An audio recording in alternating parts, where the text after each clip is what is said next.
Hello and welcome to the Product Discovery Series. My name is Cole Nebaker, and today we will be talking about the Red Max with PDK's built-in Red Series advanced technology. Let's get started.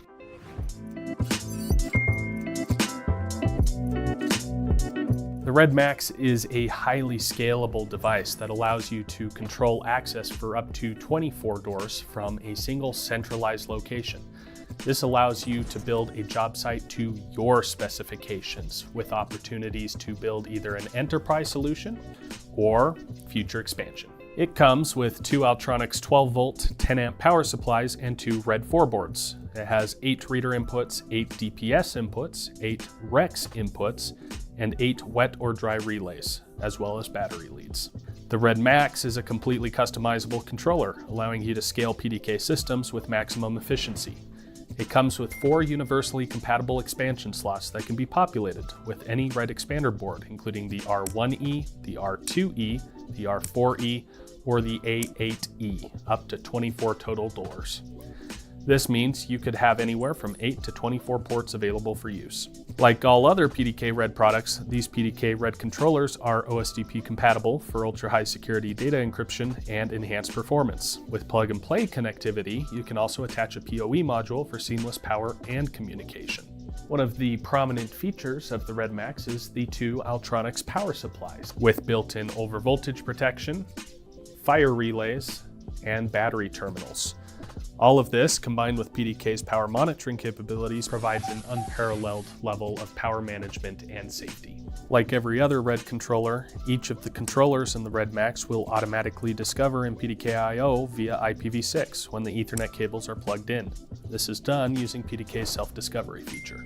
With the combination of the Altronics power supplies and the ability to control 24 doors from a single cohesive enclosure, the Red Max is ideal for scaling large to enterprise-style sites, but really, the Red Max can control any site of any size. So when you're looking for a cutting-edge device that allows you to install with the ultimate flexibility, look no further than the Red Max by PDK.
Hello and welcome to the Feature Highlight Series. My name is Cole Nebaker, and today we are going to be talking about the System and Health Insight feature. Let's get started.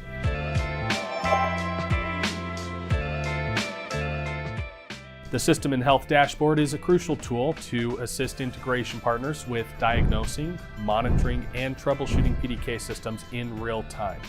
It offers networking information, real-time power statuses, and system warnings. It also provides tools such as Restart Controller to allow for remote remedies. You can find the System and Health Dashboard in the States tab by clicking on the drop-down menu, where you will be able to view every controller's in-depth status all on one page. No configuration is necessary to set up this feature. It will automatically generate when a system is created. The new System and Health Dashboard is entirely customizable and optimized to bring the devices with problems to the top, making it easy to see and respond to the highest priority issues. This feature will be crucial for systems that have multiple cloud nodes. Add filters to see only the devices of interest. Expand or collapse devices under each site, or use the search bar to find specific cloud nodes or controllers. From the main dashboard, a widget provides a quick overview of the system's current state. If any devices have issues, such as a disconnect or sync error, a warning will be displayed so that you can take immediate action. Additional information is available under table options, including the connection type, software version, battery, timestamp for the last full sync, and time left in continuity. The System and Health feature gives you access to critical information that can save you time, truck rolls, and headaches. Instead of having to go on-site to identify an issue, you may be able to fix the problem remotely with System and Health, giving you a better way to monitor and control your access control system, the easy way, with PDK.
Well, welcome to the National Corvette Museum. We are here in Bowling Green, Kentucky, which has been the home of Corvettes since 1981.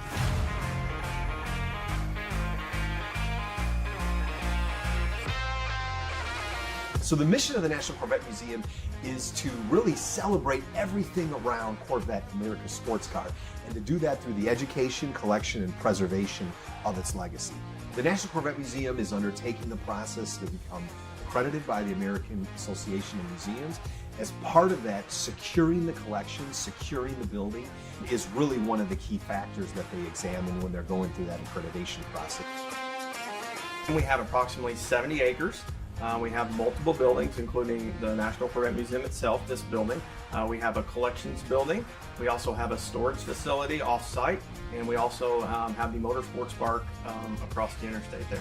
The reason we have strong security is because, first off, our staff and guests are important. We want to make sure their safety is paramount every day. We also have a very vast and diverse collection. We have thousands of artifacts. We have pieces that are on loan from private individuals that are very, very valuable and important to them, and they entrust their care of those artifacts and cars to us. So we take security very seriously here at the National Corvette Museum.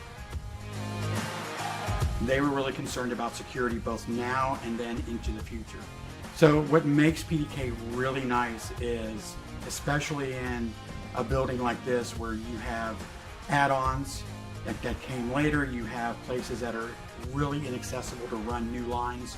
You know, we can utilize PoE if it's a short run to a network room.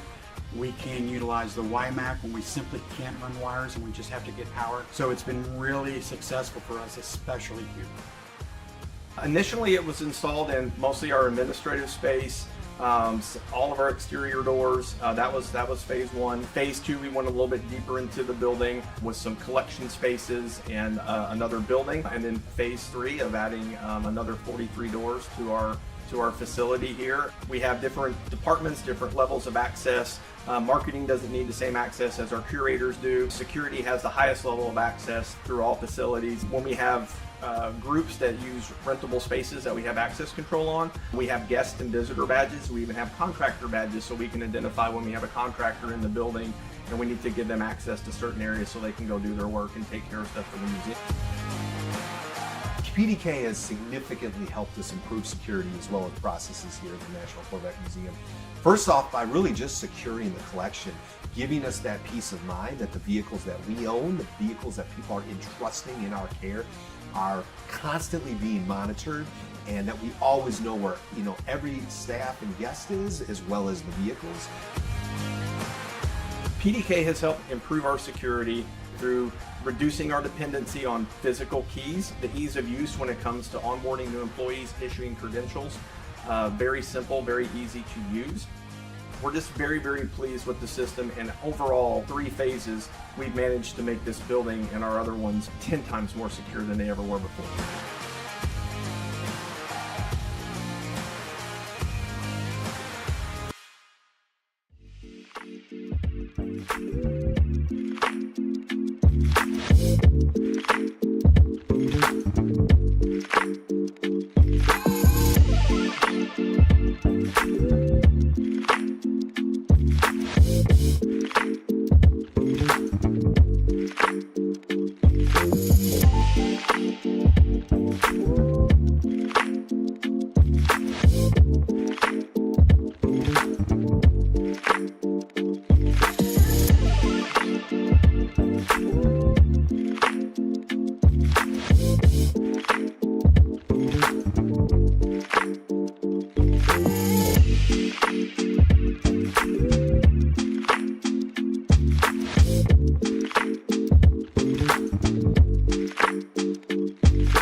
In a world where elegance meets strong security,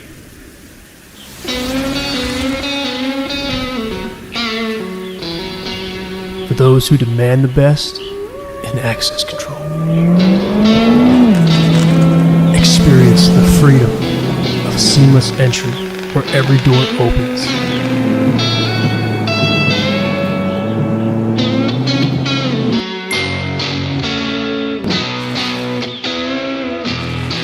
Right when you need it.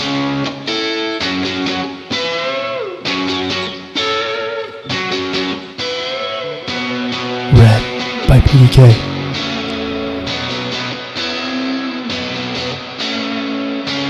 Unlock your potential.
Yeah, Pro Data Key just got push notifications on your phone, so now I know exactly where everyone is in the office at all times.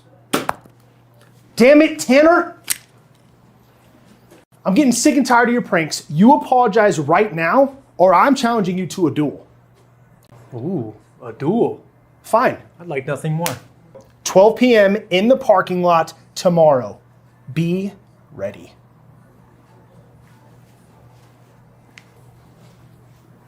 Let go, Tanner. Oh, God, this idiot.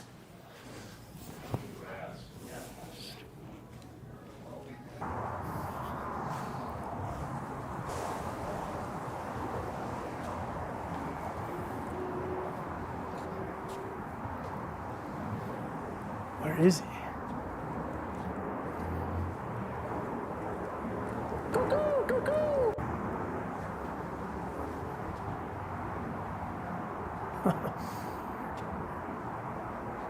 That's cute. Hiding in the bushes.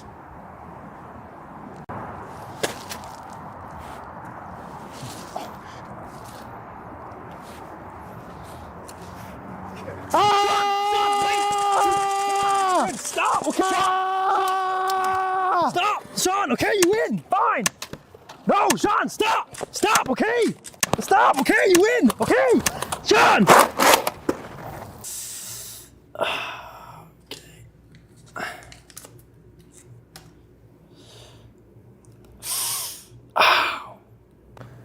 No, I will not let this go. He has pulled one too many pranks on me. First, he locks me out of the office. Then he touches my bum. Then he makes me eat protein powder with no water. Whoa, 1 second. This idiot. I know exactly where he's going to be.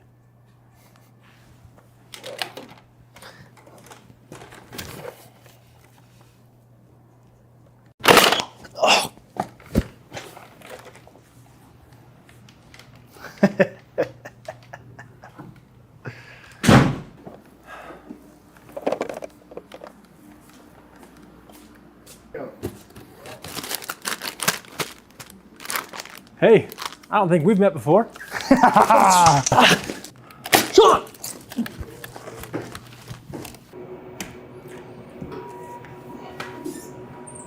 Sean!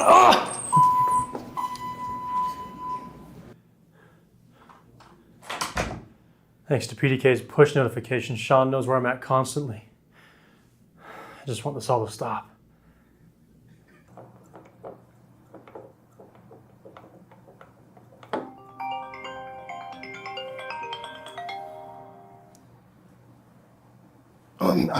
Yes, Don?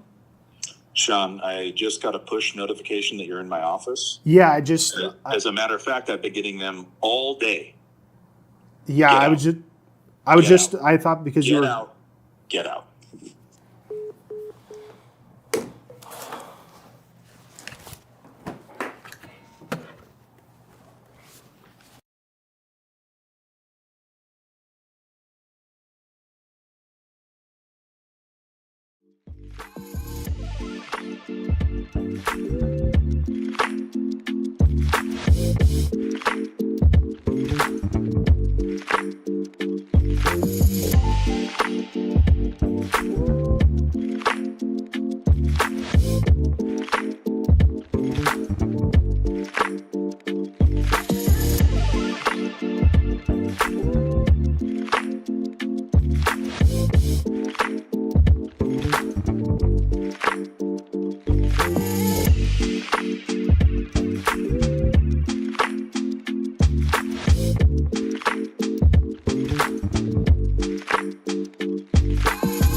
Welcome to PDK's Product Discovery Series. My name is Cole Nebeker, and today we are going to be talking about the Red Gate controller with PDK's built-in Red Series advanced technology.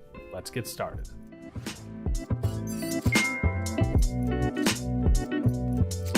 The Red Gate Controller is an outdoor-capable, weatherproof device that has the ability to provide controlled access to any exterior gate for either commercial or residential properties, parking garages, and more. The Red Gate Controller gives you the ability to build a system regardless of the environment in which it may be mounted and installed. It comes with a Red 2 door controller, including 2 reader inputs, 2 DPS inputs, 2 REX inputs, 2 wet or dry relays, and battery leads for a 1.2 amp hour battery, all enclosed in a weatherproof NEMA enclosure. Like the Red 2 controller, the Red Gate controller also includes the capability to come Ethernet, PoE capable, or wireless capable as well. However, unlike the Red 2, the Gate controller comes pre-built in either Ethernet or wireless formats, though the option to expand using the PoE module is still an option with the Ethernet model. Simply purchase a PoE expansion module and snap it onto the PoE pins as you typically would. Like every other Red controller, the Red Gate controller will automatically self-discover using PDK.io's discovery tool. Similar to other PDK Red products, these PDK Red Gate controllers are OSDP compatible for ultra-high security data encryption and enhanced performance. The Red Gate controller has built-in power, battery, and network monitoring, providing real-time status updates and reliability in any environment. With the weatherproof NEMA enclosure, efficient sizing, and superior capabilities with its integrated 2-door or 2-gate controller, there is no outdoor application that the Gate controller cannot handle. So, when you're looking for a cutting-edge device that allows you to install with increased flexibility, look no further than the Red Gate controller by PDK.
Hey everyone, welcome to the Feature Highlight Series. My name is Cole Nebeker, and today we are going to be discussing the event push notification feature in the PDK mobile app. Let's get started.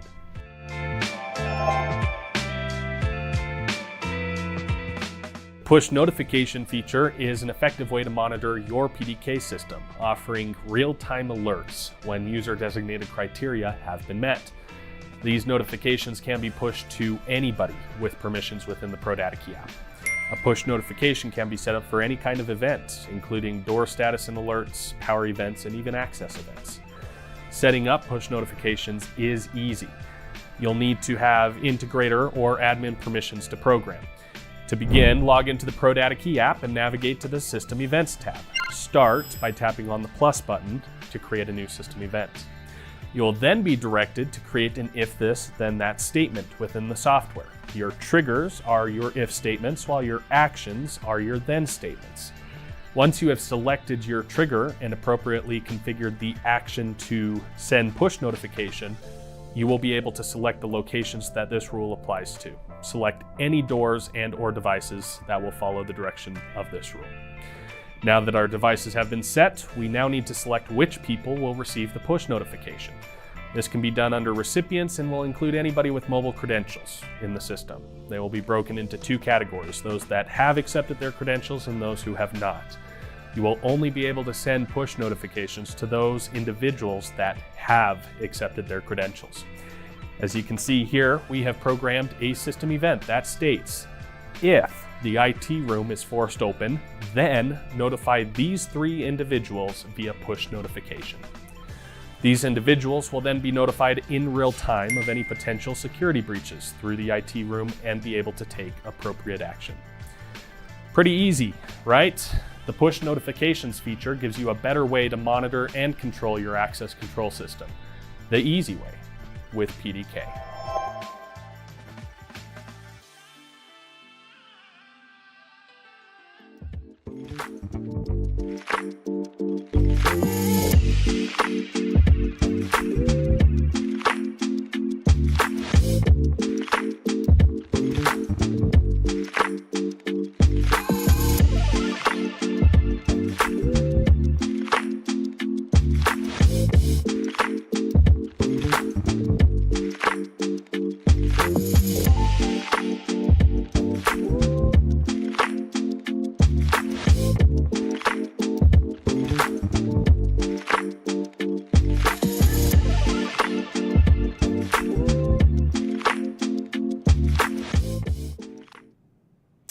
Welcome everyone to this month's Access Control Coaching Session. My name is Cole Nebeker. I am the Training and Events Manager for PDK.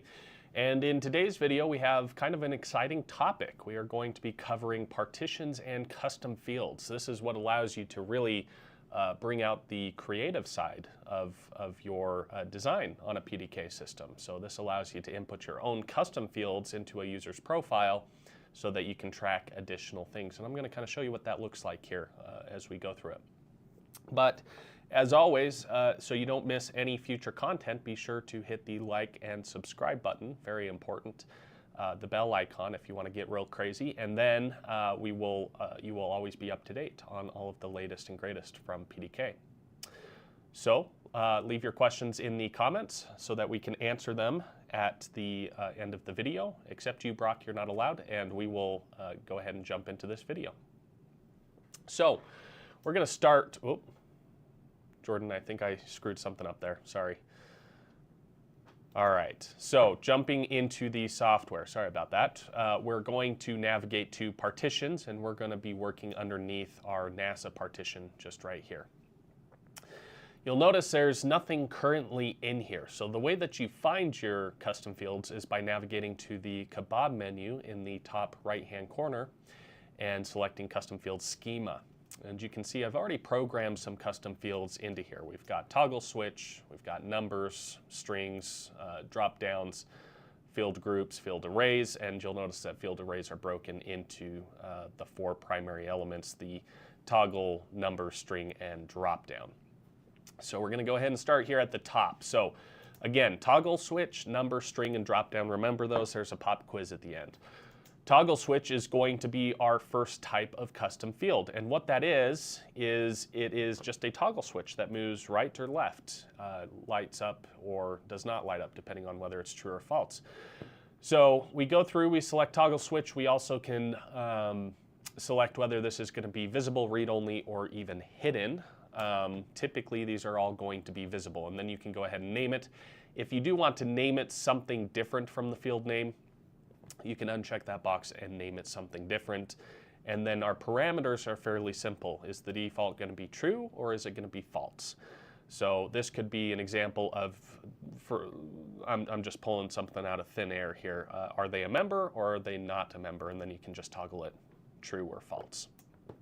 Pretty straightforward for toggle switches.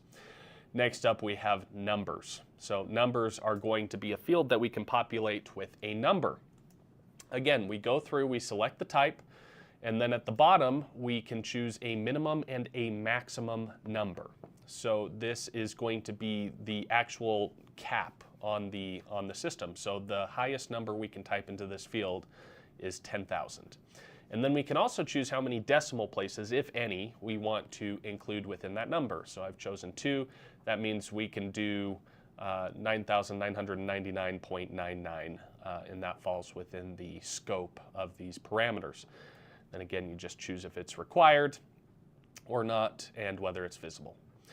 Next one we have is a string, and a string gets a little more advanced than just a number. So we select our string from the drop-down, select it as visible, but you'll see under the parameters we've got letters, letters and numbers, letters, numbers, and symbols, emails, or regular expression. So we just select whichever one of these we want to be the parameter that we set for our string. I typically choose letters, numbers, and symbols because I'm typing in some goofy nonsense into this. And then you can select the max number of characters allowed within this field. You can also choose to allow spaces or not allow spaces. If you're doing emails, for example, it's probably going to be the case that you don't want people to be able to add spaces. And then finally, we've got drop-down. So the drop-down is going to be a drop-down list where you can drop down and see a list of custom input characters. You can see in this example, I have done cars. So this would be useful for maybe an HOA, a parking garage, where you're tracking the person's vehicle, what kind of vehicle they are driving. You can add them in at the bottom by adding in ID and a name and hitting that plus button. Just be sure to hit save so you don't lose all your progress. I've learned that from experience. Now, we're moving into field group, and field group is a different type of custom field, but you'll notice once we jump inside of it that we've got our 4 primary types of custom fields. We've got toggles, numbers, strings, and drop-downs. It's just all bundled together underneath a neat group. So our toggle will look identical to the way that we toggled in the previous example. When we select toggle, it'll just be a default true or false. We have got our number, which will also be set from 1 to 50 with 2 decimal points. We have our string, which I have also set to letters, numbers, and symbols with a maximum cap of 50 characters, and I have allowed spaces. And then we have a drop-down. And just to avoid confusion here, I changed it from the vehicles to the person's favorite candy bar. So that it looks something like this, a slightly shorter list, but still useful nonetheless. You always need to know what their favorite candy bar is. Then we get into our arrays, and the arrays aren't grouped together like a field group. They're all separate, but it groups multiples of each of the primary custom fields together. So for example, a field array with a toggle groups together several toggles. You can see I have selected 5. It's not going to make much sense from here what that number 5 means, but I'm going to show you what all of these custom fields look like from within a person's profile. So just bear with me while we get through this. So I have set the maximum at 5. If I try to set it to 17, you'll notice it doesn't let me. We can only do 16 as the cap. If we select the drop-down, we can choose from one of those 4 primary custom fields, and we can select the default status. So again, not a lot changes. It is still the same programming that we did under the toggle. If we go back, we can do the numbers, which I have also set to a maximum of 50. Yeah, I think I set that to 50. And then my decimal points as well. But again, I've limited the field array to 5 total characters. Going back, we have our strings, which again, I've set to letters, numbers, and symbols with a maximum of 5 and 50 characters. And I have allowed spaces. And then when we go back again, we finally have our drop-down menu, which is even smaller than the previous ones. This is going to be the locations that we're hosting our ProConnect roadshows in: Phoenix, Boston, Dallas, and Atlanta. I guess Phoenix and Boston are already over, so if you're in Dallas or Atlanta, be sure you make it out to those. But again, just a drop-down menu, just with 4 options this time. So what I'm going to do now is I'm going to jump into my profile, and I'm going to show you exactly what this looks like. Now, be sure when you're using the partition, the user has to be associated with this partition in order for it to show up on their profile. So when I show you my profile, you're going to notice that I am already associated with the NASA partition. So you can see these custom fields. If I were a part of the default partition, which is the default straight from the factory, you're not going to see these custom fields. They do have to be part of the partition. So going back to the main interface and selecting people, I am going to type in my name in the search bar and select my profile right there. And I am already part of the NASA partition. So you'll notice that a few things are different about my profile as contrasted to what you might ordinarily expect with a system just straight from the factory. So underneath our duress pin is typically where it ends and it goes straight into credentials. But you'll notice that instead, right underneath duress pin, I have some new fields, and those are my custom fields that I've programmed. So this is what they look like and how they function. Our toggle switch, right down here, you can see I can toggle it on and off. That's very simple. That's all it really does, is it toggles either true or false. I have my number, which is capped at 10,000, I believe it was. So when I try to type in a very big number, it doesn't let me. It says, hey, you define this differently. So I type in a number less than 10,000. And then my string has a maximum of 50 characters. I only used a handful, so I obviously didn't reach my limit there. And then my drop-down, you can see a bunch of vehicle types as I programmed within the custom field. So I can select whichever kind of vehicle that I drive for identification purposes. So those are your 4 primary custom fields. The rest of these are just going to be a group or an array of those 4 custom fields. So next up is my field group. And if you remember, I programmed all of these underneath a single field group, and this is why. When I hit the drop down, it shows me my 4 primary types of custom fields. I've got my toggle, my number, my string, and my drop down menu. It's all contained underneath this neat, nice drop down. So I've got my toggle switch, my number, my string, and then my drop down menu. And you can see I'm just kind of interacting with these here to kind of show you what I had programmed. This one I believe I had set to 50 as the cap on the number, so I set it to something less than 50. I've got my string, which is just the exact opposite of what I programmed above, and then a favorite candy bar, which again, I cannot stress this enough, is so important.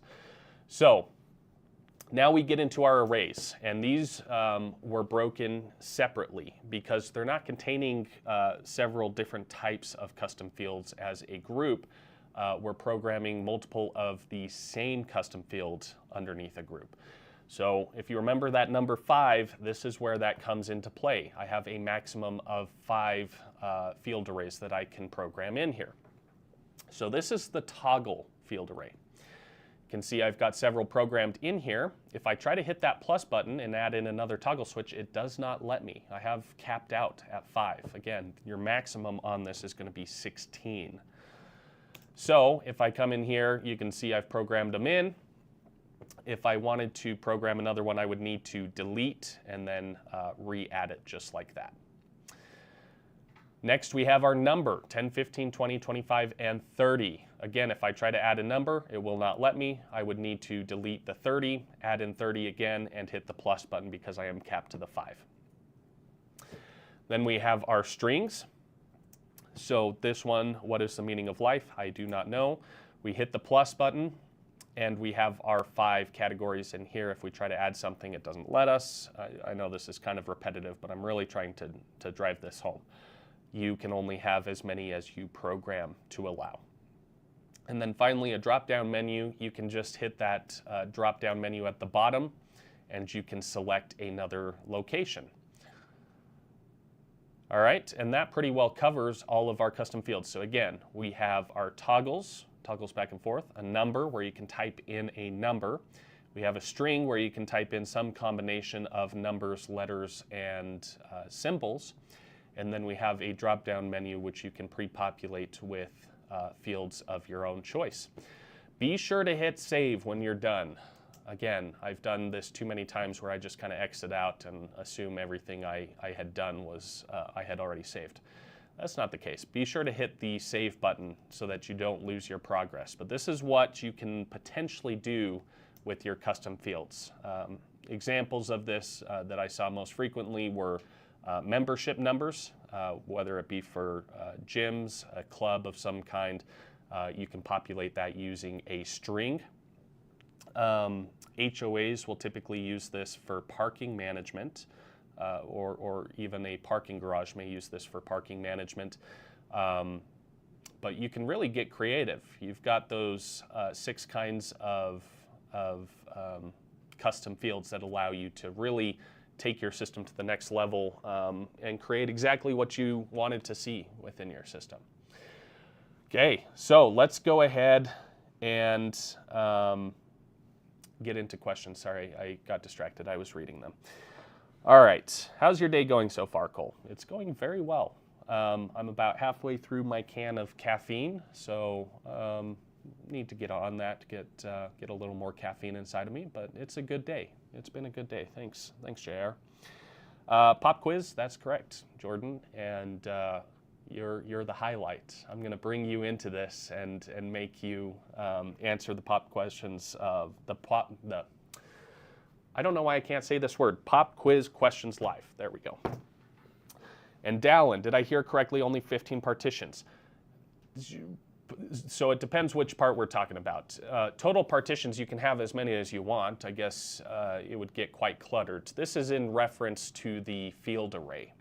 So the field array, you can only add up to 16 field array items within one single field array. If you do want more than 16, you'll create multiple field arrays, and that's the one that looks like the credentials tab where you have the plus button to the right, you click on it, and you can add multiple custom fields underneath it.